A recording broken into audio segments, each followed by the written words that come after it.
Hey, what's up you guys? It's Brooke. Welcome back to a new video. So as you guys read by the title of this video, I am on Netflix. That is right. If you guys go and stream Charlie Kaufman's new film, I'm Thinking of Ending Things on Netflix right now, you may see someone that you know.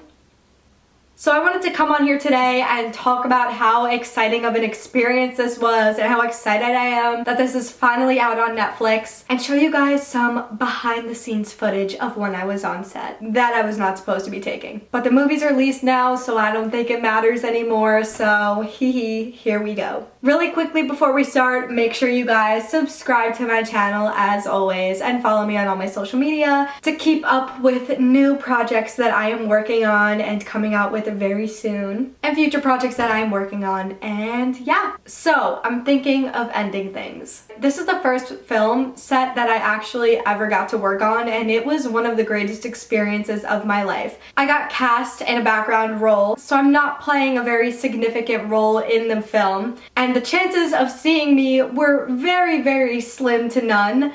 However, I will insert a clip where you actually can see me in the film. I made it to Netflix, people.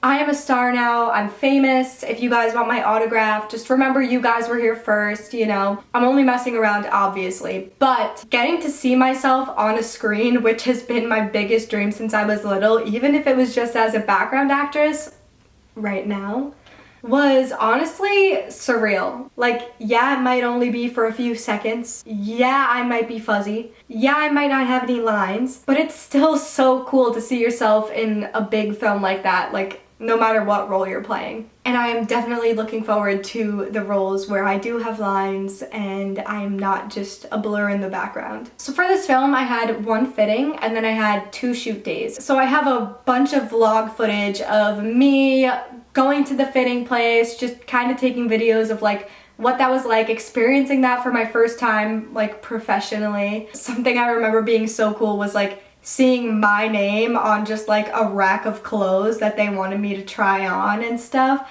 I remember thinking that was so cool, like I felt famous. And I remember just like knowing in those moments like these are the things that just make me love what I do. So I tried on a bunch of different outfits that they wanted me to wear. I don't even remember if we actually wore what we tried on in the fittings at the actual shoot. I'm pretty sure they like mix matched some stuff. But day one of the shoot, there was like a 7 a.m. call time. I'm pretty sure I got there earlier than that. And we went into the waiting room where we had to get changed and get our names checked off. We got to have breakfast. We got to go to craft service, which is like where there's just a bunch of food, like anything you could think of. And we got to have breakfast. And then we just kind of waited around until the director and the whole crew was ready to shoot. And I made so many friends in this day because a lot of the time you are just sitting around at the tables waiting for like an hour or 2 hours, sometimes even 3 hours for them to set up the scenes and get ready for you. So you get to talking, and I made a lot of friends this day. It was so much fun. I believe we wrapped at about like 9 or 10 o'clock. It was pretty late. And I was at school, so I had to drive all the way back to school. And then I had to wake up the next day and film again. And I remember I was much lower energy that day. Like I was just not as hyped because I was so exhausted from the day before. Day one, all we shot was 3 of the same scene.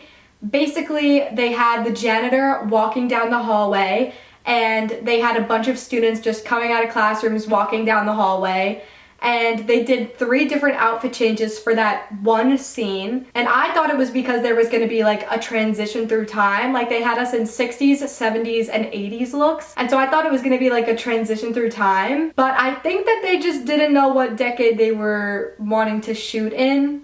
So they just had extra film in case. And I swear when I watched the 2-hour-long movie, that one scene was literally 0.2 seconds in the film. I was like, I can't believe I spent over 12 hours on a day of my life filming that. And it also just made me feel like the people in the film industry themselves could like be more efficient with their time. Like I just keep thinking like, I love film, I love shooting films and making videos, and I'm like, there's got to be a more efficient way to do this. Like, yeah, there's many background actors and changing and stuff takes time, but like there's gotta be a more efficient way to get these shots like one and done, especially when there's no lines and he's just walking down a hallway. Like, you can't really mess that up. Regardless, that was day one of shooting. It was really fun. We had dinner. It was delicious. Do I remember exactly what it was? No, but I just remember there was just so much food and it was delicious.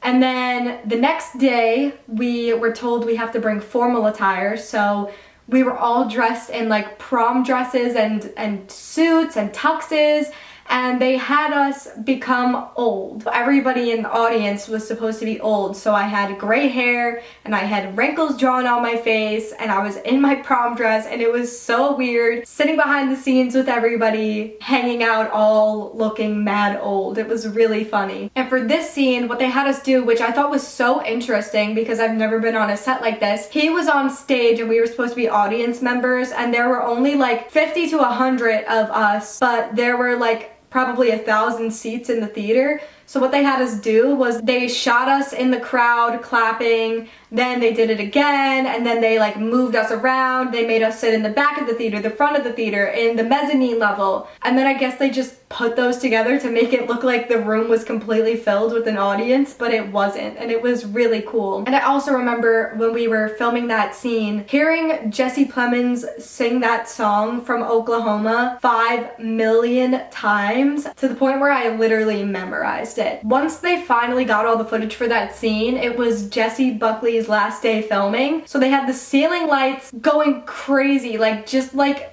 a rave, and had like music and a huge cake to celebrate the last day of them shooting for the film. It was really cute and really fun. I got to meet Jesse Plemons. He was so sweet. I met the janitor. I met Toni Collette, who played Jesse's mom, and I also met Jessie Buckley, who was literally sitting right behind me in the scene. And it was really cool. Everybody I got to meet on set was so sweet. All of the crew was so sweet and so fun, and they made a long day of filming really fun for all of us. And it's just really nice that they care about the background people, even if they are just background people. They're so nice to you and so kind, and I highly recommend, if you are into film and acting, to go do background on some movies and TV series, because it is an experience like no other, and it's really cool to get to experience what it's like behind the scenes of all of these movies and stuff. I remember there were so many green screens on set,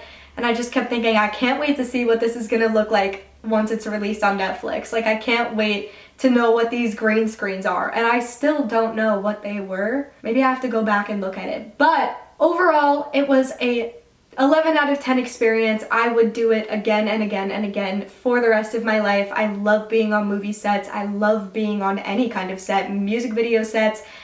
I love that stuff passionately. So I wanted to share it with you guys, since you are definitely going to be seeing a lot more behind the scenes footage of me on film sets coming soon. Flatten the curve, flatten the curve, flatten the curve. Man, I'm getting pretty bored at home, man. The president keeps talking about a world pandemic. Isolation 3 weeks got me feeling schizophrenic. News keeps saying the same things over and over. I can't remember the last time my family was sober. No toilet paper on the shelves, there's panic in the air. We gotta protect ourselves, don't leave home if you dare. Don't bother me, I'm on coronation. Forced to quarantine all around the nation. Me and my friends practice social distance. 6 feet away, these germs persistent. Flatten the curve, flatten the curve, flatten the curve. People come together all around the world too. Flatten the curve, flatten the curve, flatten the curve. We don't want none of your nasty germs. Can't go to school or go to work. At home we're forced to stay. 4 years at college just to learn. Won't graduate this May. Goddamn. Not in my grandma's lifetime have we seen something like this. One day when we have children, we'll look back and reminisce. Ah, the good old days. When you wash your hands, sing happy birthday 20 seconds long. Happy birthday, boo-boo. Only thing Corona gave me is this really fire song. Forced to quarantine all around the nation. Me and my friends practice social distance. 6 feet away, these germs persistent. Flatten the curve, flatten the curve, flatten the curve. People come together all around the world too. Flatten the curve, flatten the curve, flatten the curve. We don't want none of your nasty germs. If you're coughing or sneezing, you better stay home. No fever, headache, or a sore throat, you could still have the virus. So open your eyelids to be all up in your sinus. The coronavirus crisis. Don't bother me, I'm on coronation. Forced to quarantine all around the nation. Me and my friends practice social distance. 6 feet away, these germs persistent. Flatten the curve, flatten the curve, flatten the curve. People come together all around the world too. Flatten the curve, flatten the curve, flatten the curve. We don't want none of your nasty germs. No. Man, you better wash them nasty little things before it gets you. COVID-19.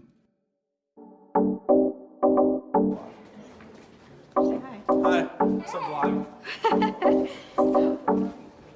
Are you talking to yourself again? And Dover and Dover?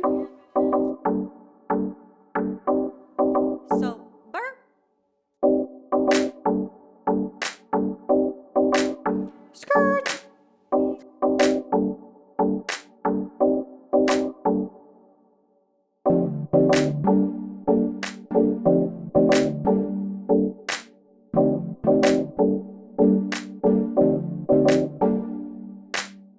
Flatten the curve, flatten the curve. I hope you guys enjoyed this video and hearing my experience. Comment down below if you are interested in acting and looking to do background jobs, and if you would be interested in me making a video on how I get my background gigs and my other acting gigs and singing gigs and such. And I will see you guys in next week's video. P.S. I don't know if you guys noticed, but I am in a different location. I'm at my mom's house. I finally redid my room, which I've been looking to do for years. I wanted to make a YouTube video filming it, but it all kind of just happened so fast. So I am just filming in my bed right now, but pretty soon I will be filming in a new studio room that is being made right next door to my bedroom, which will probably be the next video, so stay tuned for that. All right, bye again. If you're coughing or sneezing, you better stay home. No fever, headache, or a sore throat, you could still have the virus. So open your eyelids to be all up in your sinus. The coronavirus crisis.